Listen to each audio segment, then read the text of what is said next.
નમસ્તે વિદ્યાર્થી મિત્રો, ખેતીવાડી વિષયમાં આપણે જે મહત્ત્વના પ્રશ્નો રોજે જોઈ રહ્યા છે એમાં આજે કંઈક નવા પ્રશ્નો જોઈએ અને આ નવા પ્રશ્નોની સાથે બીજા કયા પ્રશ્નો તમને પૂછાઈ શકે છે એવી કઈ સંભાવનાઓ હોય છે એ પણ સાથે જોઈશું. સૌથી પહેલાં જોઈએ, ટપક સિંચાઈ પદ્ધતિનો ઉદ્ભવ કયા દેશમાં થયો હતો?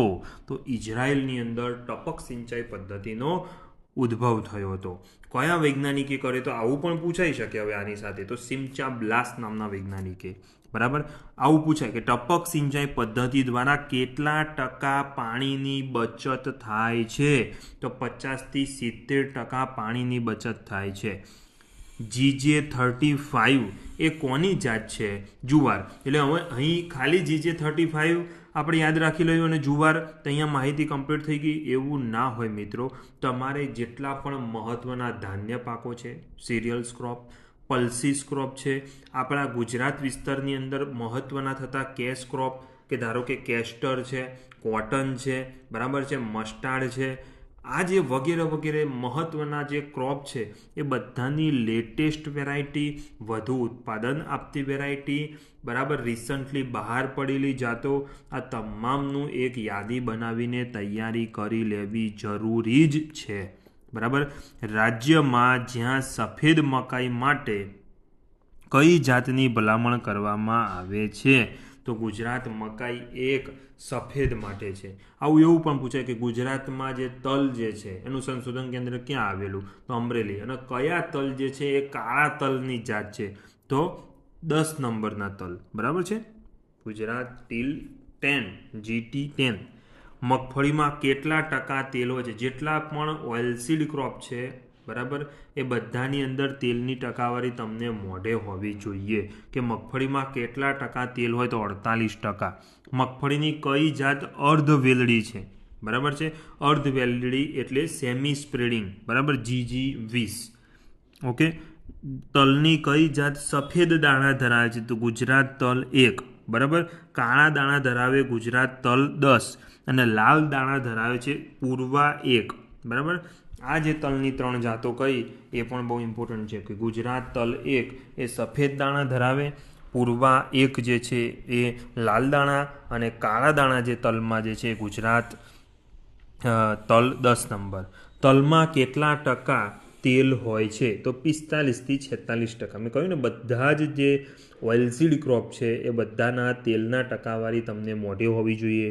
જેટલા પણ કઠોળ પાકો છે એની અંદર પ્રોટીનની ટકાવારી તમને મોઢે હોવી જોઈએ. રાઈ પાકમાં તેલનું પ્રમાણ કેટલું છે? 38%. તમાકુની કઈ જાતમાં નિકોટીનનું પ્રમાણ વધારે હોય છે? GT5. બરાબર, GT5. વિશ્વની પ્રથમ સંકર કપાસની જાત જે સારી ઉત્પાદન શક્તિ અને કાંતણ શક્તિ ધરાવે છે? તો H4. સુરત ફાર્મથી રિલીઝ થયેલી છે.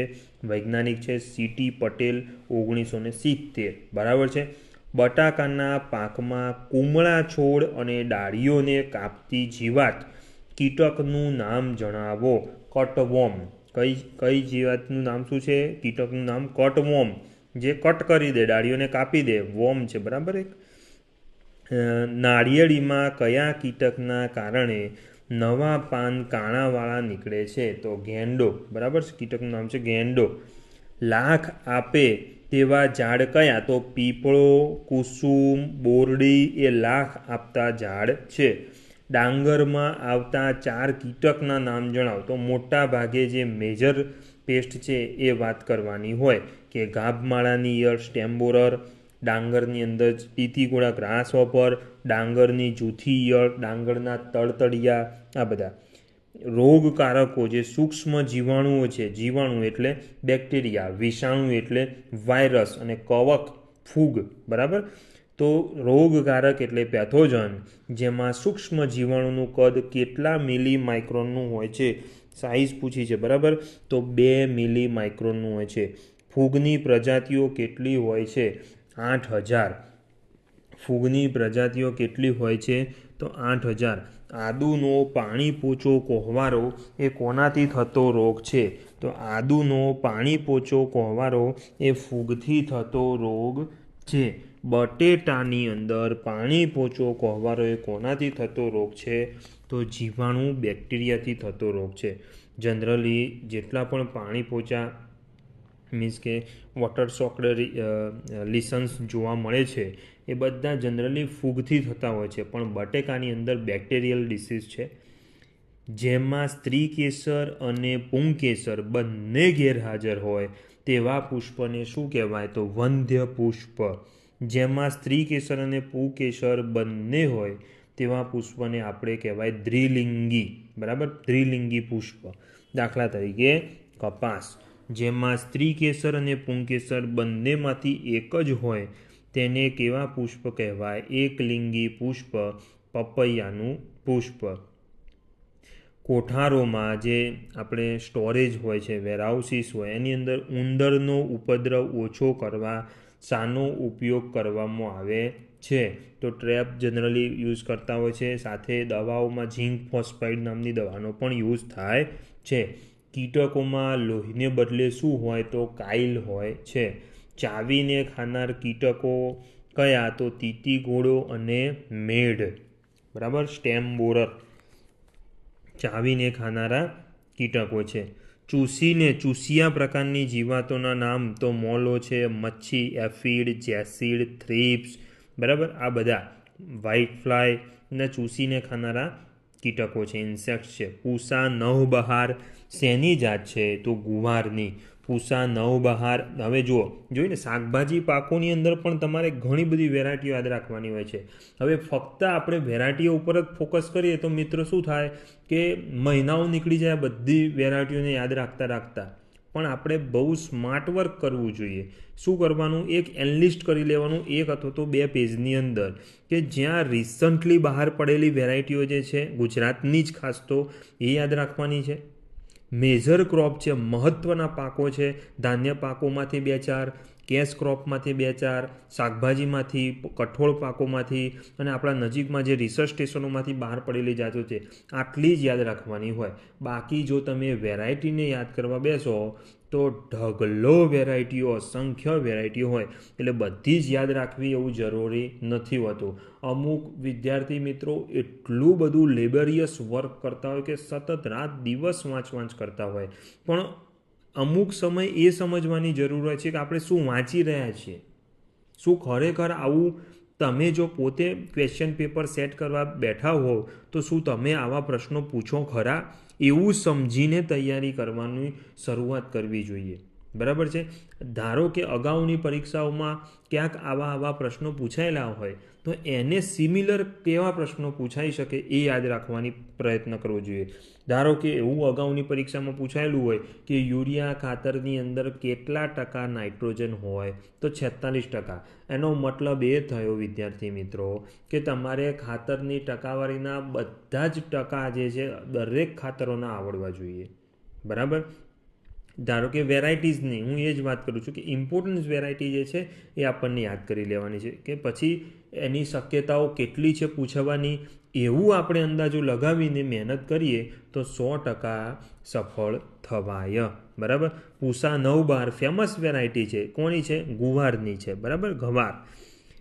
સાબરમતી શેની જાત છે? તુવેરની. પાટણ 66 એ શેની? હવે આ ના પૂછાય. પાટણ 66 કોની જાત છે? તો સરસમની. બહુ ઓછી શક્યતાઓ. TG 26 એ મગફળીની કઈ જાત છે? તો અર્ધવેલડી છે. માઇકોરાઇઝા શું છે? આવું પૂછાય કે માઇકોરાઇઝા શું છે? તો ફૂગ છે, જે હાયર પ્લાન્ટના રૂટ સાથે સહજીવન જીવે છે. બરાબર. માઇકોરાઇઝા એ છોડને શું મેળવવામાં મદદ કરે? તો ફોસ્ફરસ મેળવવામાં મદદ કરે. ફુવારા સિંચાઈ પદ્ધતિથી પાણીના કેટલા ટકા બચાવ થાય? તો 30-50%. જ્યારે ટપક સિંચાઈથી કેટલા ટકા બચાવ થાય? 50-70%. 30-50% બચાવ ફુવારા પદ્ધતિથી થાય. ઓછી ઊંચાઈ ધરાવતા અથવા જમીન પર પથરાતા પાકો માટે વધુ અનુકૂળ કઈ પદ્ધતિ છે? ફુવારા પદ્ધતિ, સ્પ્રિંકલર ઇરિગેશન. ઘઉં કઈ અવસ્થાએ પાણી ન આપવામાં આવે તો નુકસાન થાય? શિષ્ટ મૂળ અવસ્થા, ગુજરાતીમાં મુકુટ મૂળ અવસ્થા, અંગ્રેજીમાં ક્રાઉન રૂટ ઇનિશિએશન પણ કહેવામાં આવે છે, જે 21 દિવસે પાણી આપવાનું હોય છે. First irrigation stage of wheat. બરાબર. મરચીની કટોકટી અવસ્થા કઈ છે? તો ફૂલ અવસ્થા, ફ્લાવરિંગ સ્ટેજ હોય ચીલીની અંદર, મરચામાં, કેપ્સિકમમાં, એ ટાઈમે તમારે પાણી આપવું જોઈએ. એ ક્રિટિકલ સ્ટેજ છે. પપૈયાનું સંવર્ધન શેનાથી થાય? તો બીજ. હવે જો આ બધા સંવર્ધન શાનાથી થાય આવા પ્રશ્નો પણ મોટા ભાગે હોય છે. તો બીજથી થાય પપૈયાનું સંવર્ધન. બરાબર. કલમો, કઈ કલમો? આ પણ આવા પ્રશ્નો હોઈ શકે. પપૈયાના કાચા ફળમાંથી શું મેળવવામાં આવે? તો પેપિન. પપૈયામાં આવતા રોગો જણાવો. થડનો કોહવારો, પંચરંગીઓ. બરાબર. સ્ટેમ રોટ છે. બરાબર. અને એક તો પંચરંગીઓ ડિસીઝ છે. બરાબર, પપૈયાની અંદર. બીજું, પપૈયાની જાતો જે છે એ ઘણી બધી જાતો છે. તો મધુબિંદુ, વોશિંગ્ટન, પૂસા ડેલિસિયસ, પૂસા નન્હા, પૂસા મેજિસ્ટી, કોઈમ્બતુર 1 થી 6, આ બધી આવી તો ઘણી અઢળક જાતો છે પપૈયાની. બરાબર. લીંબુ જેવા ફળઝાડને ભેજવાળા હવામાનમાં મુખ્યત્વે કયો રોગ લાગે?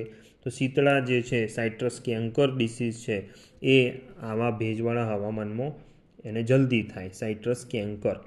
ઉનાળુ મગફળીમાં ટપક સિંચાઈ પદ્ધતિથી કેટલા ટકા વધુ ઉત્પાદન મેળવી શકાય? ઉનાળુ મગફળી કરી હોય, સમરની અંદર ગ્રાઉન્ડનટ કરો તમે, તો ટપક સિંચાઈ, ડ્રીપ ઇરિગેશન લગાવો તો કેટલા ટકા વધુ ઉત્પાદન મેળવી શકાય? તો 40 થી 45% જેટલું ઉત્પાદન વધારે મેળવી શકાય. પાનના ટપકાનો રોગ કયા કારણથી થાય? ફૂગથી થાય. બહુ ઇઝી સવાલ કહેવાય કે પાનની અંદર leaf spot disease in groundnut, ગ્રાઉન્ડનટની અંદર ટિક્કા ડિસીઝ કહેવામાં આવે છે, એ શાના થાય? ફૂગથી થાય. બરાબર. ચાબુક અંગારીઓ એ કયા પાકમાં જોવા મળે છે? શેરડીની અંદર જોવા મળે છે. Whip smut disease in sugar cane. બરાબર, એને ચાબુક અંગારીઓ કહેવામાં છે. Whip smut disease in sugar cane અંગ્રેજી નામ છે. કાલવર્ણ એટલે અંગ્રેજીમાં જેને એન્થ્રેક્નોઝ ડિસીઝ કહેવાય. કાલવર્ણ રોગ એ કયા પાકમાં જોવા મળે? તો મરચીની અંદર જોવા મળે છે. પંજાબ 7 એ શેની જાત છે? તો ભીંડાની. બરાબર છે. આવું બહુ ઓછું ધ્યાન આપવાનું. પછી આવી આટલી બધી વેરાયટીઓને પણ યાદ રાખવાની જરૂર. મેજર વેરાયટી હું એવું હશે તો એક લિસ્ટ બનાવીશ અને તમને શેર કરીશ. ઓકે. જાંબલી ધાબાનો રોગ શેમાં જોવા મળે છે? તો ડુંગળીની અંદર. જાંબલી ધાબાનો રોગ ડુંગળીની અંદર, અંગ્રેજીમાં જેને પર્પલ બ્લોચ કહેવાય. બરાબર. ઓનિયનની અંદર પર્પલ બ્લોચ ડિસીઝ આવે છે. જાંબલી ધાબાનો રોગ પર્પલ બ્લોચ. અલ્ટરનારિયા પોરી નામની ફંગસથી આ રોગ થાય છે. ભૂકી છારો એટલે અંગ્રેજીમાં પાવડરી મિલ્ડ્યુ કહેવાય. બરાબર છે. ઇરિસિફે નામની જે જીનસ છે ફંગસ, એનાથી થતું હોય છે. એની માટે કઈ દવા વપરાય? કે ફૂકી છારો જે રોગ છે એને નિયંત્રણ કરવા માટે જનરલી કઈ દવા વપરાય? તો સલ્ફર બેઝ દવા વપરાય છે. લીલી ઈયળ છોડમાં કયા ભાગને નુકસાન કરે? તો દૂધિયા દાણા ખાઈને નુકસાન કરે છે. લીલી ઈયળ છોડમાં કયા ભાગમાં નુકસાન કરે છે? તો દૂધિયા દાણા ખાઈને. બરાબર.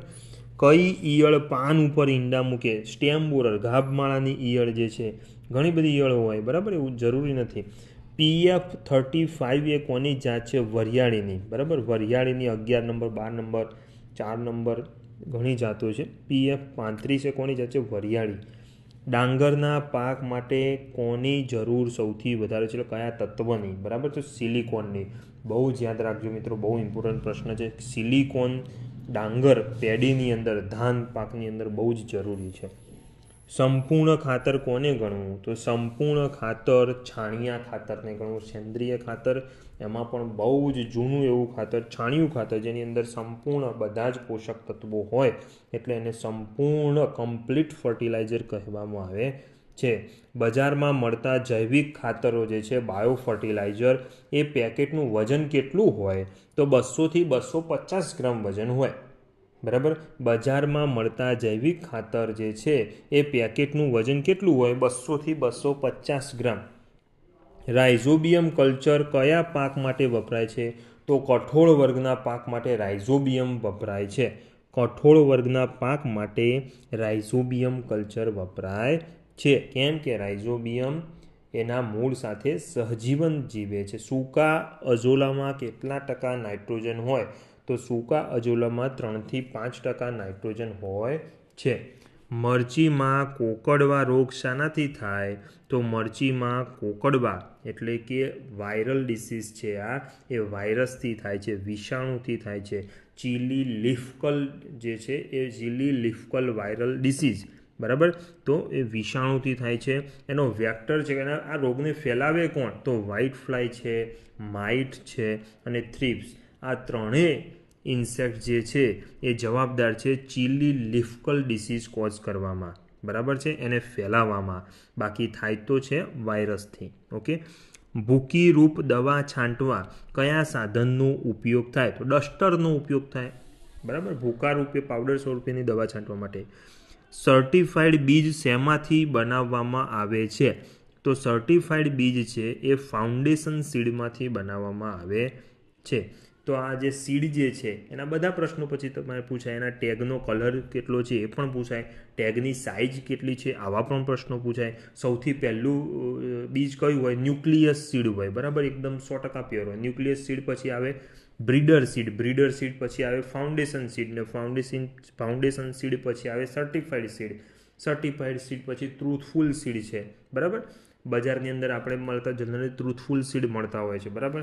જે યુનિવર્સિટીમાંથી મળતા સર્ટિફાઈડ સીડ મળે છે.